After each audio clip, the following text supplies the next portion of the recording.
नमस्कार दोस्तों, study today with Viplav YouTube channel में आप सभी का स्वागत है। आज का ये वीडियो आपके लिए बहुत ही महत्वपूर्ण होने वाला है, क्योंकि आज के इस वीडियो में जैक क्लास 9 वीकली टेस्ट के लिए साइंस के VVI 16 ऑब्जेक्टिव क्वेश्चन को डिस्कस करेंगे, जो कि वीकली टेस्ट और फाइनल एग्जाम के लिए अति महत्वपूर्ण होगा। तो वीडियो को अंत तक देखिएगा, वीडियो को लाइक करिएगा। तो चलिए शुरू करते हैं। पहला क्वेश्चन है, निम्न में कौन विषमांगी मिश्रण है? तो चलिए विषमांगी मिश्रण और समांगी मिश्रण के उदाहरण को जान लेते हैं। देखिए, समांगी मिश्रण अर्थात समांगी मिश्रण जिसकी बनावट समान होती है, जैसे जल में चीनी, जल में नमक, समांगी मिश्रण होता है। और विषमांगी मिश्रण जैसे बालू तथा नमक, चीनी तथा नमक, लकड़ी, तेल में जल, ये विषमांगी मिश्रण के उदाहरण है। तो ऑप्शन देखिए, वायु एक समांगी मिश्रण है। ऑप्शन ए में लकड़ी है, ऑप्शन ए में लकड़ी है, ऑप्शन बी में सिरका है, ऑप्शन सी में बर्फ है और सोडा जल है। तो इसका राइट आंसर विषमांगी मिश्रण लकड़ी हो जाएगा। ऑप्शन ए होगा राइट आंसर। चलिए नेक्स्ट क्वेश्चन को देखते हैं। क्वेश्चन नंबर 2, निम्न मिश्रणों में से विलयन की पहचान करें। देखिए, विलयन एक समांगी मिश्रण होता है। विलयन एक समांगी मिश्रण होता है। विलयन के कण व्यास में 1 नैनोमीटर से भी छोटे होते हैं, आंख से नहीं देखे जा सकते। तो इसका ऑप्शन को देख लेते हैं, मिट्टी, समुद्री जल, कोयला, वायु। तो इसका राइट आंसर हो जाएगा समुद्री जल। क्या है? विलयन की पहचान करें तो समुद्री जल हो जाएगा। ऑप्शन बी होगा राइट आंसर। चलिए नेक्स्ट क्वेश्चन को देखते हैं। क्वेश्चन नंबर 3 को देखिए। क्वेश्चन नंबर 3 में गिवन है, निम्न में कौन निलंबन है? देखिए, निलंबन एक विषमांगी मिश्रण होता है। निलंबन एक विषमांगी मिश्रण होता है। तो ऑप्शन देखिए, गोंद है, कोका कोला है, सोडा जल है और धुआं है। तो इसका राइट आंसर धुआं हो जाएगा। ऑप्शन डी होगा राइट आंसर। चलिए नेक्स्ट क्वेश्चन को देखते हैं। क्वेश्चन नंबर 4, उपधातु है। उपधातु है, याद रखिएगा, उपधातु वे तत्व जिनमें धातु तथा अधातु के दोनों गुण पाए जाते हैं।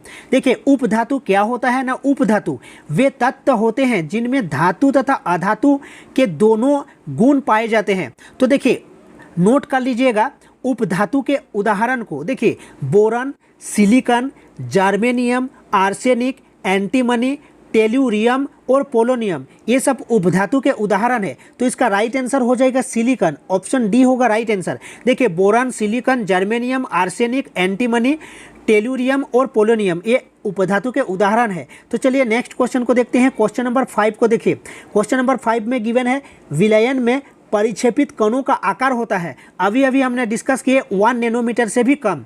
तो इसका राइट आंसर हो जाएगा 1 नैनोमीटर से भी छोटा। 1 नैनोमीटर से भी छोटा, याद रखिएगा, 1 नैनोमीटर से भी छोटा। और 1 नैनोमीटर बराबर होता है 1 नैनोमीटर बराबर होता है 10⁻⁹ मीटर होता है। 1 नैनोमीटर बराबर 10⁻⁹ मीटर होता है। तो चलिए नेक्स्ट क्वेश्चन को देखते हैं। क्वेश्चन नंबर 6 को देखिए। क्वेश्चन नंबर 6 में गिवन है, क्वेश्चन नंबर 6, एक विलयन के 320 ग्राम विलायक जल में 40 ग्राम साधारण नमक विलय है। तो विलयन की सांद्रता है, तो विलयन की सांद्रता बराबर क्या होगा? देखिए, 40 बटे होगा 320 प्लस 40 इंटू 100 होगा। याद रखिएगा, देखिए हमें निकालना है विलयन की सांद्रता। तो विलयन की सांद्रता बराबर होगा, ऊपर में क्या होगा 40 होगा, क्योंकि विलय पदार्थ का द्रव्यमान होगा। विलय पदार्थ का द्रव्यमान बटे विलयन का द्रव्यमान, और विलयन का द्रव्यमान क्या होगा 320 प्लस 40 होगा, ये विलयन होगा। 320 प्लस 40 विलयन होगा। 320 क्या है? 320 विलायक है और 40 क्या है? विलय है। बराबर कितना होगा? 40 बटे 360। हमें परसेंटेज में निकालना है, इसलिए 100 से गुना करना पड़ेगा। तो इसको काटेंगे तो कितना होगा? 11.1% होगा। 11.1% होगा इसका राइट आंसर। ऑप्शन बी होगा राइट आंसर। तो चलिए नेक्स्ट क्वेश्चन को देखते हैं। क्वेश्चन नंबर 7 को देखिए। क्वेश्चन नंबर 7 में गिवन है, जल के एक अणु में हाइड्रोजन एवं ऑक्सीजन के भार अनुपात होता है। इसका राइट आंसर होगा 1.8, जिसे स्थिर अनुपात भी कहा जाता है। स्थिर अनुपात भी कहा जाता है। 1:8 होगा, यानी 1:8 होगा। 1:8 होगा इसका राइट आंसर। याद रखिएगा, जल में हाइड्रोजन तथा ऑक्सीजन के द्रव्यमान का अनुपात 1:8 होता है, जिसे स्थिर अनुपात का नियम भी कहा जाता है। तो चलिए नेक्स्ट क्वेश्चन को देखते हैं। क्वेश्चन नंबर 8 को देखिए। स्थिर अनुपात के नियम का प्रतिपादन है न्यूटन, जे थॉमसन। देखिए, एल, देखिए ऑप्शन सी है, ऑप्शन सी में है अंतवा, एल लावाइजिए एवं प्राउस्ट, और ऑप्शन डी में गोल्डस्टीन। इसका राइट आंसर होगा ऑप्शन सी, इसका राइट आंसर होगा ऑप्शन सी, अर्थात अंतवा, एल लावाइजिए एवं प्राउस्ट, ऑप्शन सी होगा राइट आंसर। तो चलिए नेक्स्ट क्वेश्चन को देखते हैं। और स्थिर अनुपात 1:8 होता है, जिसे स्थिर अनुपात कहा जाता है, अर्थात याद रखिएगा 1:8 होता है, अर्थात जल में हाइड्रोजन तथा ऑक्सीजन के द्रव्यमान का अनुपात 1:8 होता है, जिसे स्थिर अनुपात का नियम भी कहा जाता है। तो चलिए नेक्स्ट क्वेश्चन को देखते हैं। क्वेश्चन नंबर 9 को देखिए।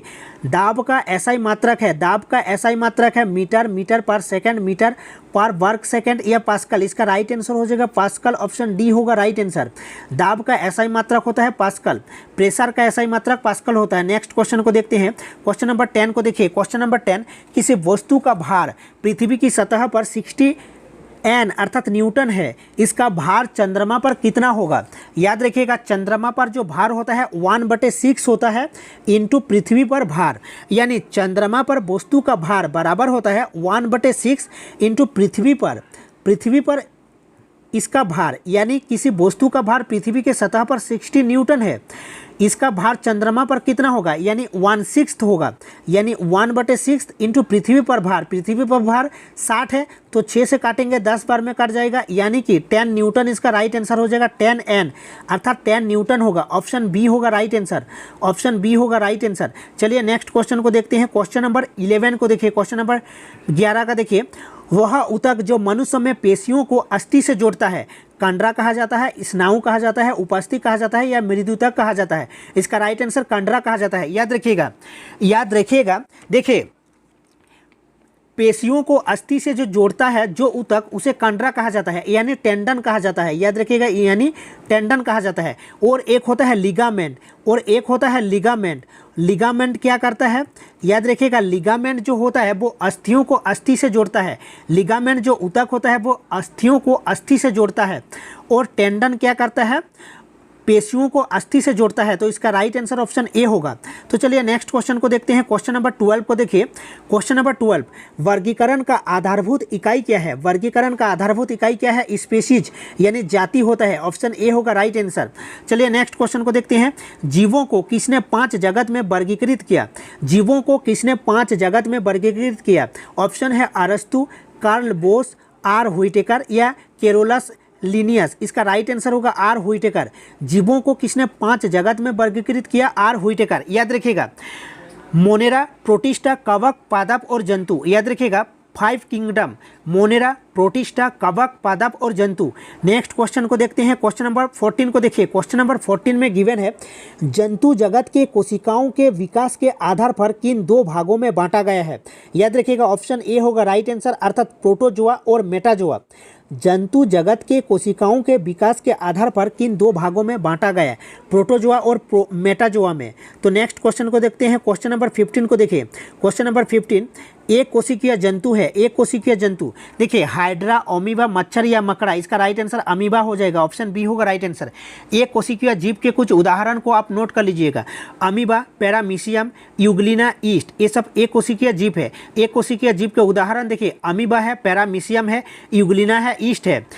नेक्स्ट क्वेश्चन को देखते हैं। क्वेश्चन नंबर 16 को देखिए।